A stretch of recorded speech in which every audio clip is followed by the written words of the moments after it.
I'm going to open today's show with a question, and I want you to sit with it for a second. What happens when a party that once called itself the Vanguard of anti-corruption politics starts behaving exactly like the establishment it swore to destroy? That's what we're discussing today. The removal, or shall we say the unceremonious demotion, of Raghav Chadha from the position of AAP Deputy Leader in the Rajya Sabha. Yes. And Sam, I love that framing, but I think we need to be careful not to get swept away by the political optics here. What happened to Raghav Chadha is not just an internal party shuffle. It is, in many ways, a symptom of how Indian politics treats young, outspoken leaders who dare to ruffle feathers. Fair enough. So let's set the scene for our listeners. Raghav Chadha, Rajya Sabha MP from Punjab, former spokesperson of AAP, once described as the poster child of the party's clean image politics. You know, the kind of young leader parties love to parade at press conferences, and then, bam, he gets stripped of his deputy leader post in the upper house. No fanfare, no explanation. That's where today's debate begins. And before we dive in, hello to all our wonderful listeners. Whether you're commuting, working out, or just trying to sharpen your English, welcome to the show. Today's topic is complex, politically charged, and genuinely fascinating. So buckle up. Let's start where every good story starts, the beginning. Raghav Chadha joined the Aam Aadmi Party in its early years. He was young, educated, a chartered accountant who studied at the London School of Economics, and he had this extraordinary ability to articulate complex political arguments in simple, cogent language. He wasn't some dynasty riding on family connections. He built his position through sheer hard work and public communication. I won't dispute that. He was genuinely talented, I'll give him that. His debates in the Rajya Sabha on issues like demonetization, electoral bonds, and the Delhi liquor policy were sharp, well-researched, and incisive. He had real data, real arguments. He wasn't just shouting across the aisle. But here's where I have a problem, Ishani.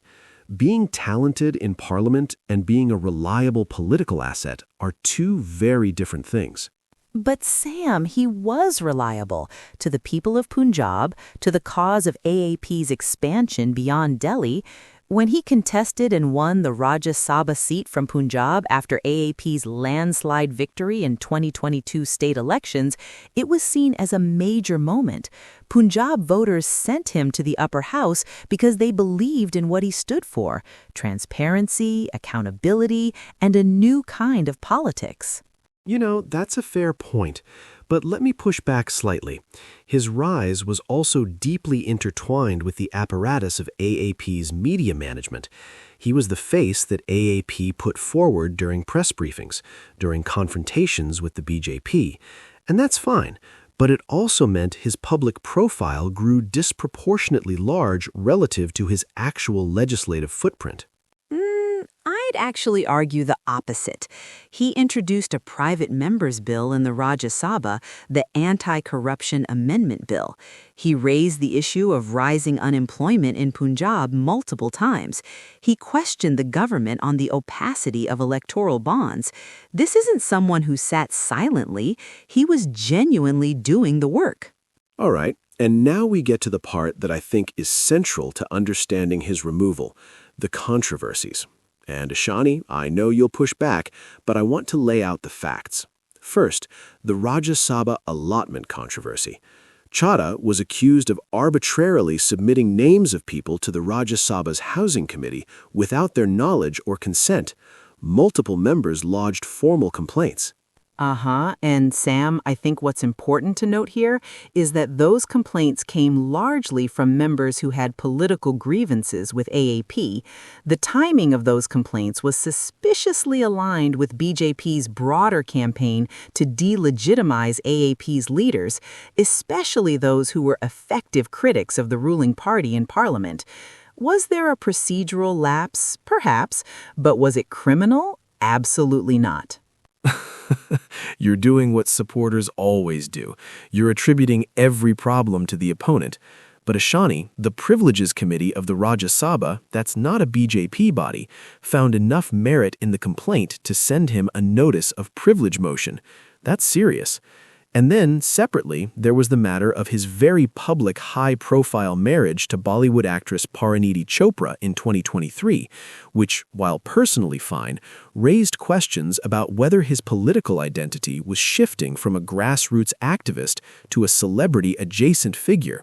Oh, Sam, come on. Are we really judging a politician's effectiveness based on who they marry? That's a very reductive argument. Indian politics has always had the intersection of cinema and politics. It's not new. And frankly, if anything, his marriage brought more youth attention to political discourse. That's not a negative. It's not about the marriage itself. It's about the optics of a leader who once embodied the austere, anti-establishment image of AAP suddenly appearing at lavish events surrounded by Bollywood glamour.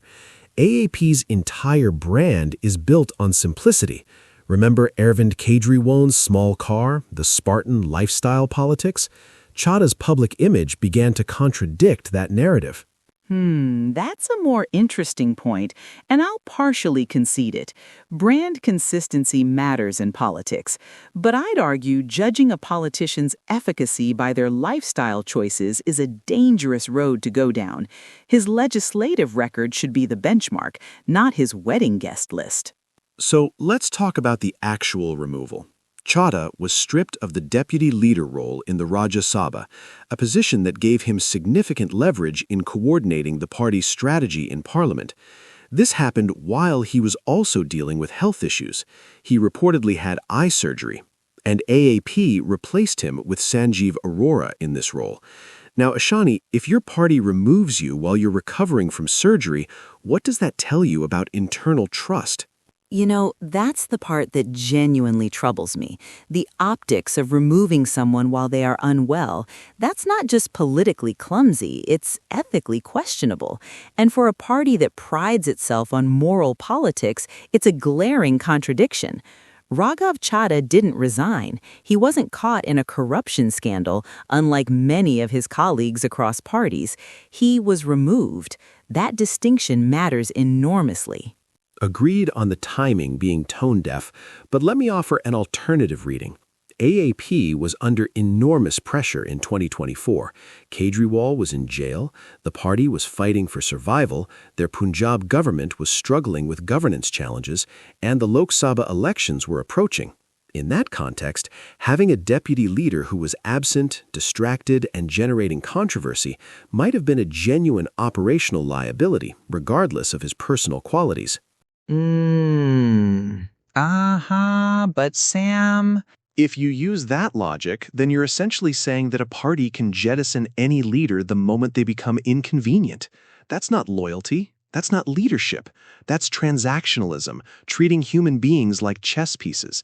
And what message does that send to young, talented people who might consider joining politics?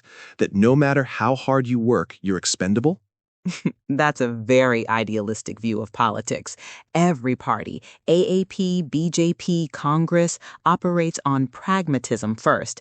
The question is whether Chadha's removal was specifically warranted or whether it was an overreaction. And my argument is, given the Rajya Sabha allotment controversy, given the absence from Parliament during a critical session, given the mounting internal tensions, it was, at minimum, defensible. But let's look at what Raghav Chadha actually brought to the table, Sam, because I think we're at risk of burying the real story under procedural complaints. Number one, he was one of the few AAP leaders who could go toe-to-toe with BJP spokespersons on national television without faltering. His command of economic data, his ability to deconstruct government policy, that's rare. Number two, he brought in youth engagement. AAP's social media presence in English-speaking circles grew significantly because of him. and I'll grant you both of those points. He was an effective communicator, possibly the most polished orator AAP had outside of Kejriwal himself. But Ishani, communication skill without groundwork is like a beautiful building with no foundation.